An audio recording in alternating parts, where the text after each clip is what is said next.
ಮಕ್ಕಳು ಒಬ್ಬರೇ ಹೊಂಟ್ರಿವಲ್ಲ. ನಿಮ್ಮ ಕೆಲಸದ ಆಳು ಸಂತೋಷ ಇಲ್ವೇ? ಸಂತೋಷ್ ಮತ್ತು ನನ್ನ ಪತಿ ಇಬ್ಬರು ಮುಂಜಾನೆ ತೋಟಕ್ಕೆ ಹೋಗ್ಬೇಕಾದ್ರೆ ಕ್ಯಾರಿಯರ್ ಅಲ್ಲೇ ಮರ್ತು ಹೋಗಿದ್ದಾರೆ. ಅದಕ್ಕೆ ಕೊಟ್ಟು ಹೋಗೋಣ ಅಂತ ಹೊರಟಿದ್ದೀನಿ. ಹೊರಟ ನನ್ನನ್ನ ತಡೆದು ನಿಲ್ಸಿದ್ದೇಕೆ?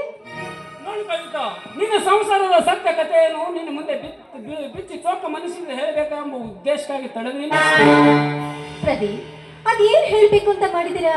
ಮುಚ್ಚು ಮರೆಯಿಲ್ಲದೆ ಬಿಚ್ಚು ಹೇಳಿ, ನಾನು ಬೇಗನೆ ಹೋಗ್ಬೇಕು. ಬಿಚ್ಚು ಮರೆ ಇಲ್ಲದೆ ಬಿಚ್ಚು ಮನಸ್ಸಿನಿಂದ ಸತ್ಯ ಕಥೆಯನ್ನು ನಿನ್ನ ಮುಂದೆ ಸವಿಸ್ತರವಾಗಿ ಹೇಳುವೆ.